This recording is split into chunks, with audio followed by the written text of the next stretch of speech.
I'm in the grocery store checkout line when my phone buzzes. From Mom. Don't call or come over. We're done. No context. No warning. No explanation. My chest tightens as the cashier asks if I'm okay. I barely manage to nod, my hands shaking as I stare at the screen. We're done? What does that even mean? I type back quickly. Mom, what's wrong? What happened? The message turns green. Not delivered. My stomach drops. I try calling. The phone doesn't even ring. Straight to a recorded message saying the number is no longer accepting calls. She blocked me. My own mother blocked my number. The cashier repeats her question, louder this time. Miss, are you okay? I grab my bags with trembling hands and stumble toward my car. People stare, but I don't care. My mind races through every recent conversation with Mom, searching for something I might have said or done wrong. Nothing comes up. We talked 3 days ago. Everything was normal. She asked about my work. I asked about her garden. It was fine. It was always fine. But now, seconds after that text, Mom blocks my number. I sit in my car, unable to start the engine. My phone buzzes again. A private number. My heart leaps. Maybe it's her, calling to explain. I answer immediately. A whisper comes through. Charlotte, you need to see something? I try calling my brother, Lucas. Straight to voicemail. His cheerful recorded voice feels like a mockery. Hey, it's Lucas. Leave a message. I hang up and try again. Same result. I text him. Mom just cut me off. What's going on? The message delivers, but no response comes. I wait 5 minutes. 10. Nothing. I try my aunt, Dad's sister, who's always been close to our family. Message fails. The text won't even send. It hits me like a physical blow. Mom told the whole family to cut me off. But why? What could I have possibly done to deserve this? My hands won't stop shaking. The private number calls again. This time I answer with a shaky voice. Who is this? It's me, Zoe. My cousin. Relief floods through me. At least someone is still talking to me. Zoe, what's happening? Mom blocked me. Lucas won't answer. Nobody will talk to me. She's quiet for a moment. When she speaks, her voice is careful, like she's afraid of what she's about to say. Charlotte, I need to send you something. But you have to promise not to freak out. What is it? Just promise. Okay, I promise. My phone buzzes. A screenshot appears. A family group chat I didn't know existed. And there, in bold letters, is my mother accusing me of stealing from her. My stomach drops. The screenshot shows dozens of messages. Mom's profile picture at the top of nearly everyone. Charlotte came into my house uninvited. She took my wedding ring. She threatened me when I confronted her. My vision blurs. None of this is true. None of it. I scroll through the messages, my heart pounding harder with each accusation. Family members I've known my whole life are responding with shock, anger, concern. That's terrible. I can't believe she'd do that. You should call the police. Zoe's voice comes through the phone. There's more. It's bad, Charlotte. How much more? I whisper. Weeks worth. She's been posting about you for weeks. Building a case against you. Weeks. While I thought everything was fine, my mother was destroying my reputation to the entire family. When did this start? I ask, scrolling frantically. About 3 weeks ago, right after that Sunday dinner. I remember that dinner. Mom seemed tired, but otherwise normal. We talked about her roses. I helped her clean the kitchen. I hugged her goodbye. There was nothing wrong. Nothing that would explain this. Then I see another message from my brother Lucas. I saw Charlotte at Mom's house last night, sneaking around the back door. My breath catches. Last night I was home, alone, watching Netflix and eating leftover pizza. I have the delivery receipt to prove it. Zoe, I wasn't at Mom's house last night. I know, she says quietly. That's why I called you. Lucas insists he saw me sneaking into Mom's bedroom. His message is detailed, specific. Around 9 p.m. I pulled into the driveway and saw someone who looked exactly like Charlotte going in through the side door. Same height, same hair, same blue jacket she always wears. I stare at my blue jacket hanging by my front door. I haven't worn it in days. I confront him via text from Zoe's phone. Lucas, this is Charlotte. I was home last night, alone. Check my Ring camera if you don't believe me. No reply. Minutes pass. Nothing. He's not answering, Zoe says. That's not like him. Something's off. None of this makes sense. My mother wouldn't just turn on me without reason. My brother wouldn't lie about seeing me. Unless he wasn't lying. Unless he really did see someone who looked like me. The thought makes my skin crawl. Zoe, has anyone else seen this person? That's the thing, Charlotte. There's a video. My heart stops. What video? From Mom's doorbell camera. Someone sent it to the family chat. You need to see it. She sends it. The video is grainy, time-stamped from last night at 8:53 p.m. A woman approaches Mom's front door. Same height as me. Same dark brown hair. Same build. She walks with purpose, pulling out a key. My key. The one Mom gave me years ago. But the way she walks, something's off. The gait is different. More hesitant. Less confident. I watch it 3 more times. Charlotte, Zoe breathes. Look at her left wrist. I zoom in. There, clear as day, is a tattoo. A small bird. I don't have any tattoos. Zoe hesitates before saying, You know, your mom always joked about a twin you never met. I freeze. The phone nearly slips from my hand. What? Remember? At family gatherings. She'd make these weird comments about how she almost had 2 daughters. How she couldn't handle twins. I always thought she was joking. My mind races back, through years of memories. Those strange comments. The way Mom would sometimes stare at me like she was seeing someone else. How she kept my baby photos locked away. How she never wanted to talk about my birth. I thought those were just stories, I whisper. So did I. But Charlotte, what if they weren't? I feel like the ground is falling away beneath me. A twin. I might have a twin sister. And she's impersonating me. Framing me. Destroying my life. I need to talk to Mom, I say, already starting my car. Charlotte, wait. I have to know the truth. I drive to Mom's house, my childhood home. The familiar route feels different now, sinister. Every memory is tainted with this new possibility. When I pull into the driveway, all the lights are on. Mom's car is parked in its usual spot. I walk to the front door and pull out my key. It doesn't fit. I try again, jiggling it. Nothing. Mom changed the locks. My own mother changed the locks to keep me out. Lights are on. Shadows move behind the curtains. She's home. I can see her silhouette in the living room. I knock, trying to keep my voice steady. Mom, it's me. Charlotte. Please, I just want to talk. Silence. Then her voice comes through the door, thin and frightened. You've done enough, Charlotte. Just leave. Mom, I didn't do anything. I swear. Whatever you think I did. I know what you did.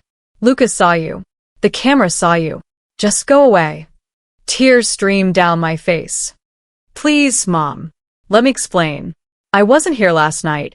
I was home. I can prove it. Stop lying. Her voice cracks. Just stop. Then I see it. A second silhouette appears behind her. Same height. Same build. Same hair. The figure stands there for a moment, perfectly still, before darting away. My blood turns to ice. Mom, who is that? Who's in there with you? Get help, Charlotte. Please. Before you hurt someone. She's crying now. I can hear it through the door. But there's something else in her voice. Not anger. Fear. She's afraid of me. Or whoever she thinks I am. When I shout again, who is that? The second figure darts past the window. For just a second, I see her wrist. A familiar bracelet catches the light. The same silver bracelet Dad gave me for my 16th birthday. The matching one to mine. Desperate, I drive home and tear through my attic. I dig through boxes of Dad's belongings, Things Mom gave me after he died 5 years ago. Old photos, documents, memories packed away in cardboard. Then I find it. A hospital folder from 28 years ago. Inside are 2 infant bracelets, both labeled Baby Carter. My hands shake as I hold them. 2 bracelets. 2 babies. The names are handwritten on paper tags attached to each. One says Charlotte Carter, in clear, careful letters. The other has a name scribbled out so heavily I can't read it. But I can make out the first letter. See, I take photos of everything, my heart pounding so hard I feel dizzy. There's more in the folder. A birth certificate. But only one. Only mine. Where's the other one? Where's the record of my twin? I search through every box, every envelope, every scrap of paper. Nothing. It's like she was erased. Deliberately hidden. I grab the hospital bracelet and drive straight to the hospital listed on the tag. It's after hours, but the emergency entrance is open. A tired-looking nurse sits at the reception desk. I need to see records from 28 years ago, I say, sliding the bracelet across the counter. She looks at it, then at me. Her face goes pale. You're the second woman asking about these files this week. My breath stops. What? She pulls up something on her computer, then hands me a folder. Inside is a photo of twins. The file reveals I had a twin sister, Charlotte and Caroline Carter. 2 identical baby girls, born 6 minutes apart. But next to Caroline's name is a stamp, placed into temporary guardianship. No adoption records. No closure. No explanation of what happened after. Temporary guardianship? I ask the nurse. What does that mean? She shakes her head. I don't know the details. But if there's no follow-up paperwork, she was never formally adopted. She might have been in foster care. Or. She trails off, unwilling to finish the thought.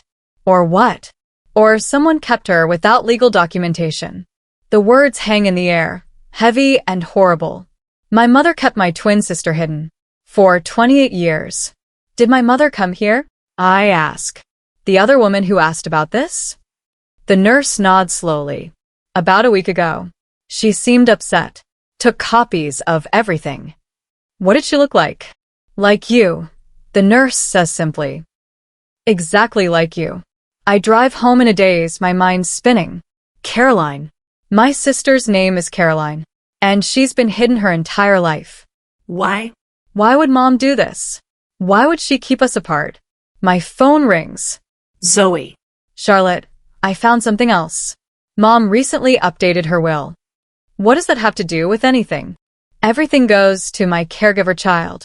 The words sink in slowly. Caregiver child. Not me. I haven't lived with Mom in 10 years. Zoe, who's taking care of Mom. I think you know, she whispers. Then she sends one more message. Charlotte, Caroline is living in the basement. At night, I return to Mom's house. I park down the street and approach on foot, staying in the shadows.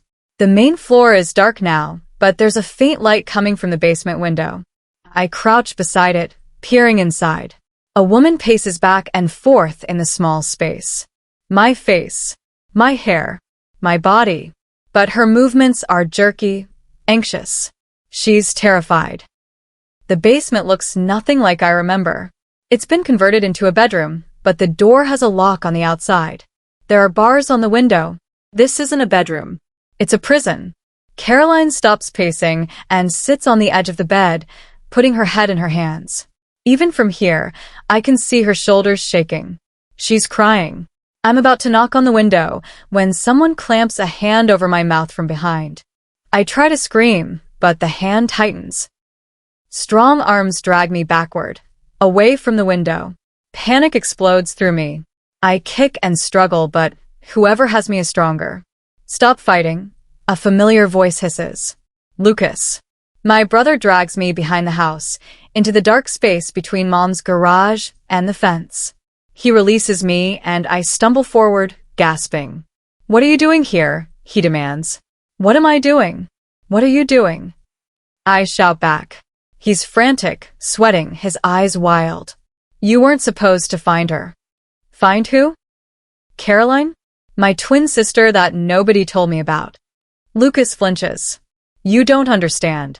Then explain it to me. He claims Caroline needs help and Mom couldn't handle two Charlottes. After Dad died, Mom couldn't cope, Lucas says, his voice shaking. She was drowning. Two babies, alone, no money, no support. She made a choice.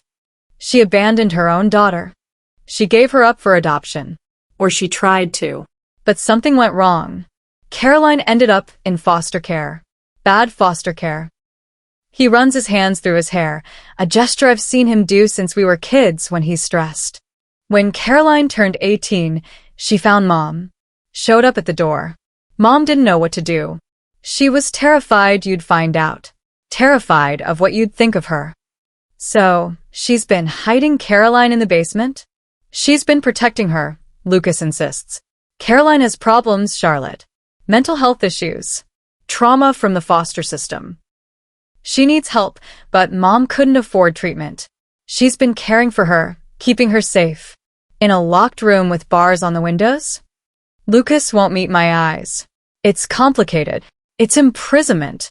I scream his name, and the basement door creaks open. We both freeze. Caroline stands in the doorway, backlit by the basement light. She's shaking, wrapped in a thin cardigan that might once have been mine. Her voice is identical to mine, down to the slight rasp I get when I'm tired. Lucas, stop lying. She says Mom kept her hidden for years, because she wasn't perfect. She didn't give me up for adoption, Caroline says, her voice steady despite her shaking. She kept me in the basement since I was 6 years old. That's not true, Lucas stammers, but he sounds less certain now. It is true. I remember the apartment before this. I remember having a room upstairs. But then I got sick. I had seizures. Behavioral problems. Mom said I was too much trouble. Too expensive. Too difficult. Caroline takes a step toward us. In the dim light, seeing her is like looking in a mirror. Every feature identical. She moved me down there. Told everyone I'd been adopted. Even told you, Lucas. You were only 8. You believed her. No, Lucas whispers, but I can see the doubt in his eyes. Check the medical records. I'm not lying. I was diagnosed with epilepsy at 6. The medications made me act out. Mom couldn't handle it, so she hid me away. Mom rushes out then, screaming, "Don't listen to her. She's wild-eyed. Her hair a mess, wearing the same clothes from days ago. She's manipulative. She's lying. She's dangerous." Then, why didn't you call the police? I demand. Why didn't you get her real help? Mom's mouth opens and closes. No words come out. Caroline pulls something from her pocket, a small digital recorder. Because she's the one who did this, Caroline says quietly. And I have proof. The audio reveals Mom yelling, accusing Caroline of ruining her perfect daughter. We stand in the dark backyard, listening to my mother's voice crackle through the tiny speaker. You should have stayed hidden. Charlotte doesn't need to know about you. She has a good life. You'll ruin everything. Caroline's voice pleading. I just want to meet her. She's my sister. You're nothing. You're a mistake I should have fixed years ago. My stomach turns. Mom's voice continues, cold and cruel. Charlotte is perfect. She's everything you should have been. Smart, successful, normal, and you're just a burden. There's more. Days worth of recordings. Mom forcing Caroline to impersonate me, making her wear my clothes, my jewelry, teaching her to walk like me, talk like me. If you want to eat, you'll do this, Mom's voice says. You'll go to the door when I tell you. You'll make sure people see you. And when things go missing, everyone will blame Charlotte. Mom forced her to frame me. The wedding ring, the accusations, all of it orchestrated. Why? I whisper, staring at my mother. Why would you do this? In the recording, Mom's voice answers, Charlotte doesn't deserve anything. She got the life that should have been split between two.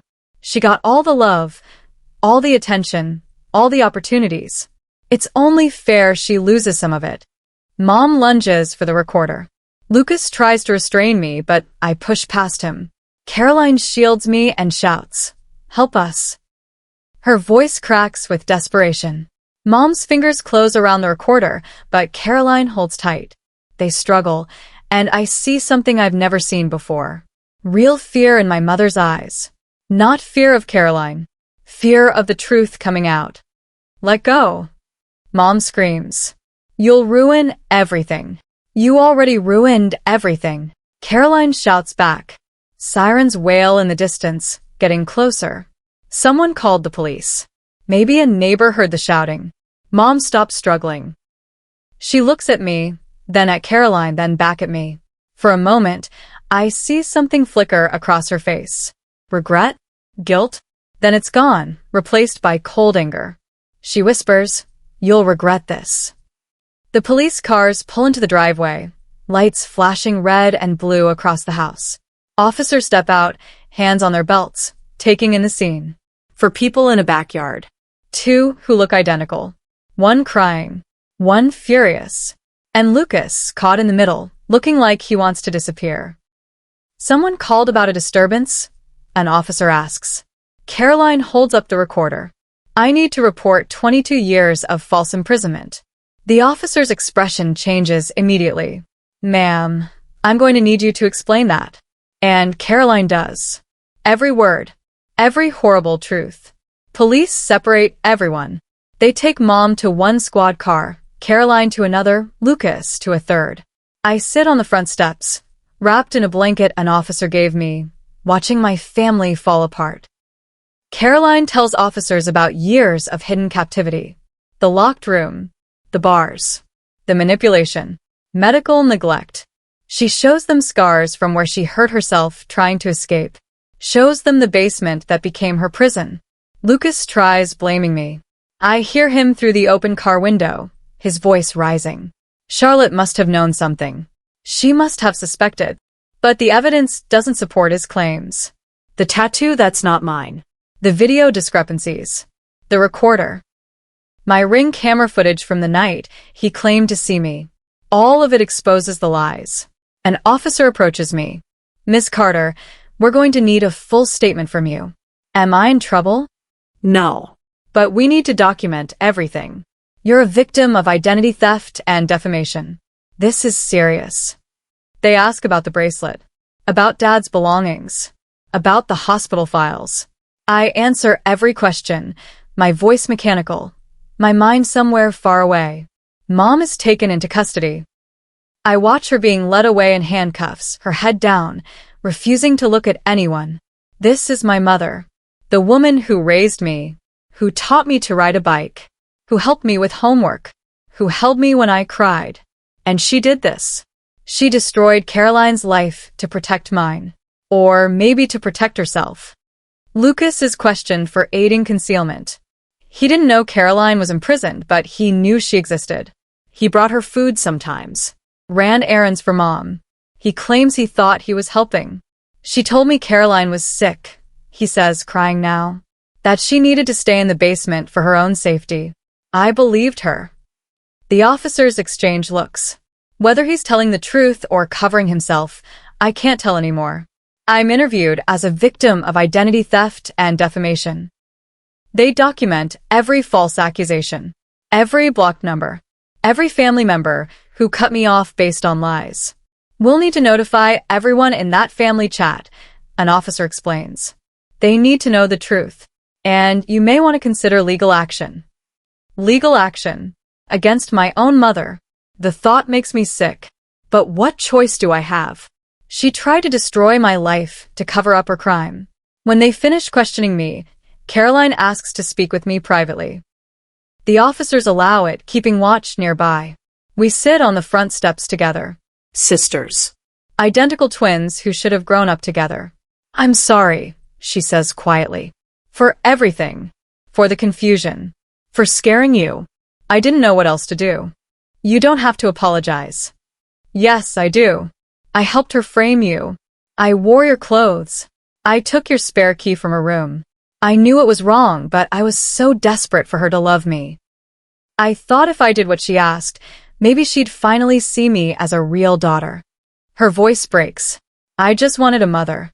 Caroline explains Mom isolated her, convinced her I stole the life meant for her. She showed me pictures of you, Caroline says, staring at her hands. Your graduation. Your job. Your apartment. She'd say, that should have been yours. Charlotte took everything from you. I didn't know you existed. I know that now. But for years, I believed her. I thought you were the enemy, the sister who got everything while I got nothing. Her eyes water. I thought if I could become you, she'd finally love me. My heart breaks for her, for the childhood she lost, for the mother who should have protected her. She used both of us, I say quietly. She kept you prisoner and used me as a weapon. We're both victims. Caroline reaches into her pocket and pulls something out, something wrapped in cloth. She hands it to me carefully. This is yours. I unwrap it. Dad's wedding ring. The one Mom accused me of stealing. Where did you get this? She gave it to me, told me to hide it in your apartment to make the theft accusation more convincing. But I couldn't do it. I kept it instead. The ring sits heavy in my palm. Physical proof that Mom orchestrated everything. Thank you, I whisper, for keeping it safe. Charlotte, Caroline says, her voice small. What happens now? I don't know how to answer that. Our mother is in custody. Our family is shattered. We're sisters who don't know each other. Now we figure it out. I say finally, together. The ring clears the accusation that started everything. I take it to the police station the next morning, along with Caroline's testimony about how Mom tried to plan it. The officers add it to their evidence file. This strengthens the case significantly, one tells me. Your mother is facing serious charges. False imprisonment, child endangerment, identity theft, filing false reports. The list goes on. Each charge another nail in her coffin. I'm restored to the family group chat, this time voluntarily. Zoe adds me back with a message. We all owe Charlotte an apology. The responses flood in. Apologies. Shock. Horror at what Mom did. Some family members claim they suspected something was wrong. Others admit they believed every lie without question. Lucas posts a long message taking responsibility for his part. He didn't know the full extent, but he should have asked more questions. Should have checked on Caroline more. Should have trusted his instincts that something was wrong. Caroline chooses therapy and a new identity. She doesn't want to be Caroline Carter anymore. Too many painful memories attached to that name. She's working with a counselor to pick something new. Something that's entirely hers. I want to be someone I choose, she tells me over coffee. Our first real conversation as sisters. Not someone she created or controlled. That makes sense, I say. We sit in silence for a moment. There's so much to say and no idea where to start. Do you hate her? She asks suddenly. Mom, I think about it. I don't know what I feel. Anger, betrayal, sadness. But hate? I don't think so. I think I'm just done. Me too. A lawyer contacts me about Mom's will. Your mother updated her will 3 weeks ago, he says over the phone. Right before the accusations began. Everything was left to Charlotte Carter. That's me. Yes. But there's another Charlotte Carter on record now. Your twin sister Caroline. She changed her name, I tell him. She's not Caroline Carter anymore. I see. That simplifies things legally. He clears his throat. The question is, do you want the inheritance? I think about Mom's house. The basement where Caroline was imprisoned. The rooms that hold 28 years of lies. No, I say firmly. I refuse it. You're certain? It's a substantial estate. The house alone, I'm certain. Put it in a trust for Caroline's recovery. She needs therapy, medical care, a chance to build a real life. That's where it should go. The lawyer is quiet for a moment. That's very generous of you. It's not generous. It's right. She's the one who suffered. She's the one who deserves something from all this. I'll draw up the paperwork. But Miss Carter, there's one more thing. Your mother left a sealed letter. Addressed specifically to you. My stomach tightens. What does it say? I don't know. She instructed me to give it to you unopened. Do you want me to send it? I close my eyes. Part of me wants to burn it without reading it, but another part needs to know, needs to understand, even if the understanding doesn't bring peace. Yes, I say. Send it. Mom's letter arrives 2 days later. I stare at the envelope for an hour before opening it. The handwriting is shaky, unpracticed, like she wrote it in a hurry or under stress. Inside are 3 pages front and back. Her words are fragmented, guilty, unstable. Charlotte, by the time you read this, you'll know everything. You'll hate me. You should hate me. What I did was unforgivable. The letter goes on to explain, or try to explain, the impossible choice she faced. When your father died, I had nothing. 2 6-year-old girls. No job. No family support. Bills piling up. Caroline's seizures getting worse. The medications were so expensive. She needed specialists, therapy, constant care. I couldn't afford both of you. I couldn't give you both the life you deserved. So, I made a choice. She admits she couldn't handle twins after Dad died. Couldn't be the mother 2 daughters needed. I told myself Caroline would be better off in foster care. That someone with more money, more resources, could help her. But when I went to sign the papers, I couldn't do it. So I kept her. But I kept her hidden. Told everyone she'd been adopted. Told you she didn't exist. I thought it would be temporary, just until I got back on my feet. But years passed. Caroline got worse. More angry. More resentful. She blamed me for everything. And she was right too. I started to resent her too. Resent that she wasn't like you. That she needed so much when I had so little to give. My hands shake as I read. She hid Caroline, hoping to erase the mistake. Eventually, I convinced myself I was protecting you. The letter continues. That you were better off not knowing. That Caroline would ruin your life, like she'd ruined mine. I'm not asking for forgiveness. I know I don't deserve it. But I need you to understand. I thought I was doing the right thing. The right thing.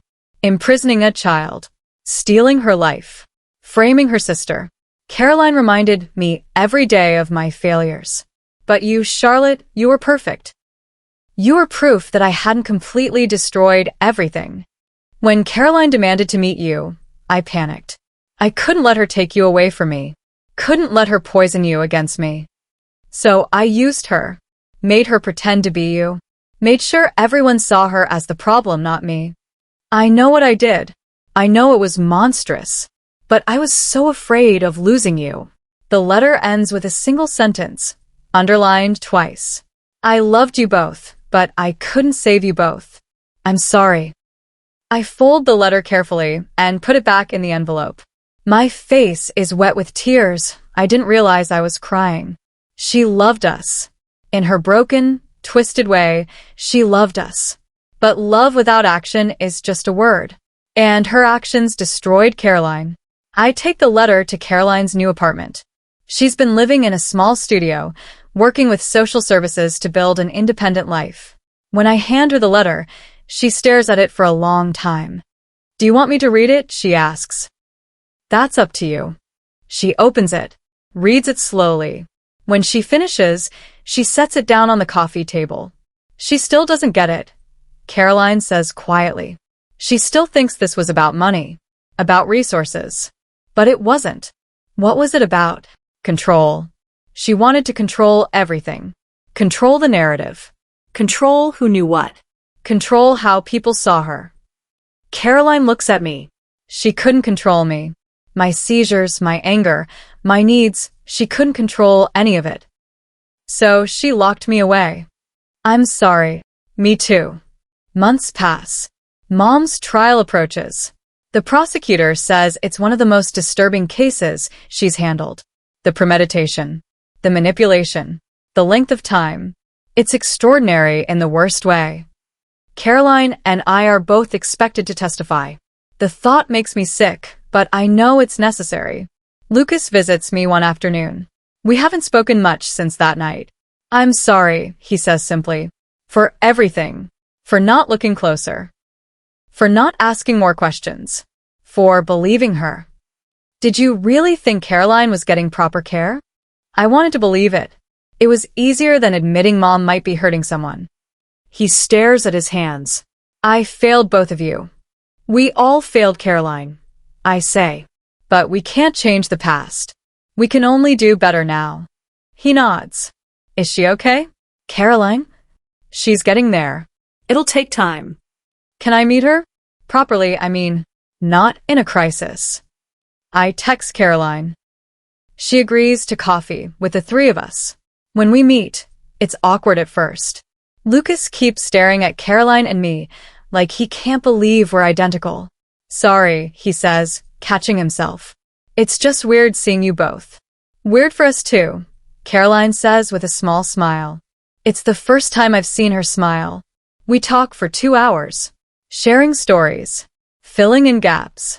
Caroline tells Lucas about the basement and he cries. I should have known. I should have saved you. You were a kid too, she says. She manipulated all of us. Before we leave, Lucas hugs both of us. I want to be a better brother. To both of you. The trial is brutal. Mom sits at the defense table, looking small and frail. Her lawyer tries to paint her as a victim of circumstance, a widow overwhelmed by grief and poverty. But the evidence is damning. The locked room, the bars, the recordings. Medical experts testify about Caroline's untreated epilepsy. How proper medication and care could have helped her lead a normal life. Psychologists explain the trauma of long-term imprisonment and isolation. Caroline takes the stand. She's nervous, her hands shaking, but her voice stays steady. She tells her story. The jury listens in horror. Some are crying. When the prosecutor asks why she didn't try harder to escape, Caroline's answer is simple. Because she was my mother, and I kept hoping that one day she'd love me enough to let me go. There's not a dry eye in the courtroom. I testify next.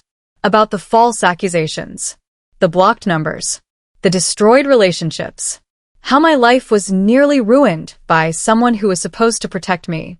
Mom never looks at either of us. The jury deliberates for 3 hours. When they return, their faces are grim. Guilty on all counts. Mom is sentenced to 15 years. With her age and health, it's likely a life sentence. As they lead her away, she finally looks at me, at Caroline. Her lips move. I think she says, I'm sorry. But the words are too quiet. Too late. Outside the courthouse, Caroline and I stand in the sun. Is it over? She asks. I think so. What now? I take her hand. Now we live. We build a relationship slowly. Coffee dates. Movie nights. Teaching Caroline all the normal things she missed. How to grocery shop. How to open a bank account. How to make friends. She gets a job at a bookstore. Something quiet where she can learn at her own pace.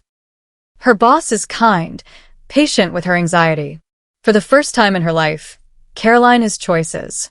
She decorates her apartment exactly how she wants. She picks her own clothes. She decides when to wake up, what to eat, where to go. Freedom. On her first birthday, as a free person, we throw a small party.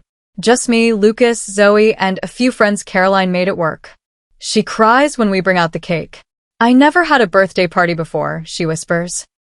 Now you'll have one every year, I promise. We take photos. Hundreds of photos. Making up for all the lost years. One night, Caroline asks about Dad. What was he like?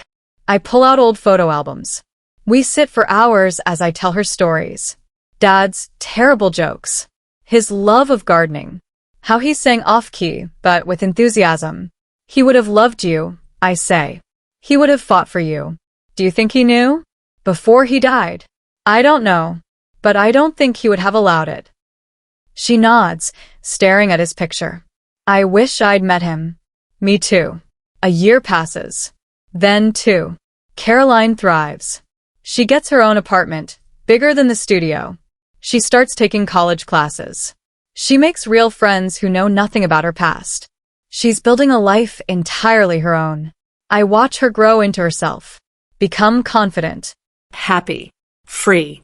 We talk every day, sometimes about serious things, sometimes about nothing. We've become the sisters we should have been all along. Lucas becomes a real brother to both of us. He includes Caroline in everything. Family dinners, holidays, his wedding, where we're both bridesmaids. Some family members struggle to accept Caroline. They see her as a reminder of mom's crime, but others welcome her warmly. Zoe especially. She and Caroline become close friends. You saved her life, Zoe tells me one day. You both saved each other. I think she's right. One afternoon, Caroline calls me, excited. I got into the social work program at State. Caroline, that's amazing. I want to help kids like me. Kids in bad situations. Kids who need someone to see them. My eyes fill with tears. She's turning her trauma into purpose. Dad would be so proud of you. I'm so proud of you. I couldn't have done it without you, Charlotte. You gave me a chance at life. You were always deserving of life. I just helped you get back what was stolen. We talk for hours about her plans, her dreams, her future, the future she should have always had. Looking back, I realized that terrible text from Mom changed everything. Don't call or come over. We're done. It felt like the end of the world, like I'd lost my family. But really it was the beginning of truth, of discovery, of finding a sister I never knew existed, of understanding that family isn't just about who raises you. It's about who stands beside you when everything falls apart. Caroline and I stand together now. Two halves of a whole that was split too soon. We've both changed. Both grown. Both healed, though the scars remain. Sometimes people stare at us, confused by our identical faces. We used to hate it. Now we laugh about it. Want to mess with them? Caroline whispers. Switch places. Absolutely not, I say firmly. We're done with pretending to be each other. She grins. Fair enough. We've learned to be individuals despite looking identical. Caroline is quieter, more thoughtful. I'm more direct, more impulsive. She loves reading. I love hiking. She's a morning person. I'm definitely not.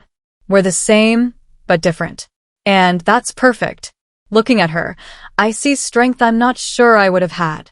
She survived something that should have broken her.